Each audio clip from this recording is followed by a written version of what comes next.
আমি ওলাই আহিছো জোনাইকে ধৰি অসমৰ পৰিৱৰ্তনৰ বাবে। আমি সমবেত হৈছো অসমত চলি থকা হিটলাৰ ৰাজৰ অৱসান ঘটাবৰ কাৰণে। আমি প্ৰাণ দি থিয় দিছো ৰাইজৰ কল্যাণৰ বাবে, ৰাইজৰ সপোনক বাস্তৱত ৰূপায়ণৰ বাবে। ৰাইজ এনেইতো মানুহ গোট নেখায়, এনেই ঘৰৰ পৰা মানুহ ওলাই নাহে। ইমান বাধা বিঘিনি, ইমান প্ৰত্যাহ্বানৰ মাজেদি আজি বহুত দূৰ দূৰণিৰ পৰা আহিছে ইয়ালৈকে জনজাগৰণ অসমৰ এই অনুষ্ঠানত সহযোগী হ'বৰ কাৰণে। আৰু এইটোৰ কাৰণে আমাৰ উদ্দেশ্য এটা আছে, আমাৰ ইয়াত সপোন এটা আছে। আৰু এই উদ্দেশ্য, এই সপোন বাস্তৱত আমি ৰূপদান দিবৰ কাৰণে আমি ইয়াত সকলোৱে সমবেত হৈছো। আমাৰ সমবেতত ইয়াত মহান উদ্দেশ্য জড়িত হৈ আছে। ইয়াত আমি একগোট হৈছো, ইয়াৰ মহান এটা কল্যাণৰ বিষয় আছে। আৰু এইটোৰ কাৰণে ইয়াত আমি একগোট হৈছো, ইয়াৰ ভৱিষ্যত অসম আৰু ভৱিষ্যত আমাৰ প্ৰজন্মৰ কাৰণে আমাৰ ইয়াত যিটো সমবেত হৈছো ইয়াৰ তাৎপৰ্য আছে। ৰাইজৰ পৰিৱৰ্তনক কোনো বাধা দিব নোৱাৰে। আমি যে ওলাই আহিছো পৰিৱৰ্তনৰ কাৰণে, ইয়াত কোনো বাধা দিব নোৱাৰে। আমি যিটো জাগিছো, যিটো বুজিছো, আমাৰ মুখৰ পৰা যি কথা শব্দ বাক্য আমি কৈছো, ইয়াক কোনো বাধা দিব নোৱাৰে। আমাৰ কণ্ঠক কোনো গুৰুত্ব কৰিব নোৱাৰে। সেইটোৰ কাৰণে ৰাইজ আজি শক্তিশালী হৈ ওলাই আহিছে, ইয়াক কোনো বাধা দিব নোৱাৰে, ইয়াক কোনো ভেটিব নোৱাৰে, কোনো ৰখিব নোৱাৰে। এইটোৰ কাৰণে এইবাৰ 2026 চন ৰাইজৰ জয় হ'বই নিশ্চিত।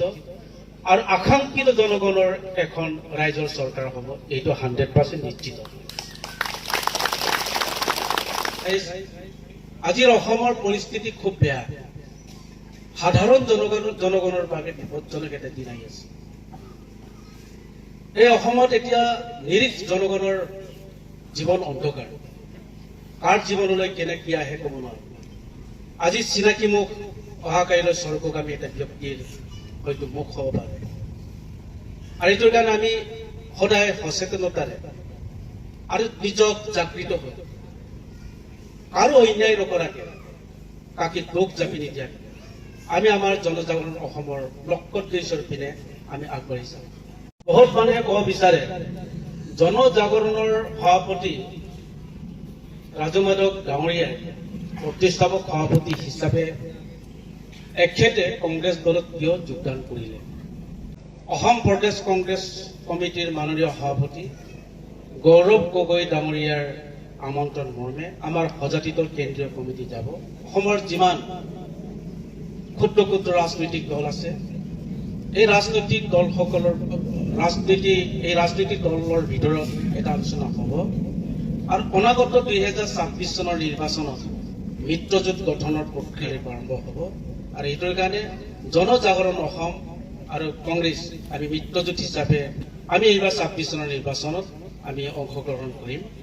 আৰু আমাৰ লক্ষ্য উদ্দেশ্য আৰু আমাৰ জনগণ ৰাইজৰ কোনো পাৰ্থক্য নাই।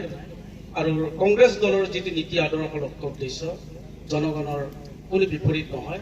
আৰু সেইটোৰ কাৰণে আমি সকলোৱে একলগ হৈ কাম কৰাৰ কাৰণে কেন্দ্ৰীয় কমিটিয়ে মোক জনজাগৰণ অসমৰ পৰা কংগ্ৰেছ দলত গ'লেও যোগদান কৰিলেও কোনো আপত্তি নাই বুলি আমাক পৰামৰ্শ দিছে। সেইমতে মই কংগ্ৰেছত এতিয়া সদস্য হওঁ।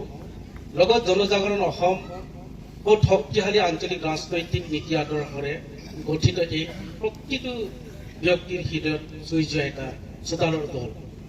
এই ৰাজনৈতিক দল কোনো পধ্যেই নমৰে, কোনো পধ্যেই দুৰ্বল হ'ব নোৱাৰে, কোনো পধ্যেই তাৰমানে বিৰোধীৰ আক্ৰমণত কেতিয়া পিছুৱাই যোৱা দল নহয়। এই দল আজি সৰু যেন লাগিলেও ইয়াৰ মহান উদ্দেশ্যৰ প্ৰতি দায়বদ্ধ হৈ আগবাঢ়ে।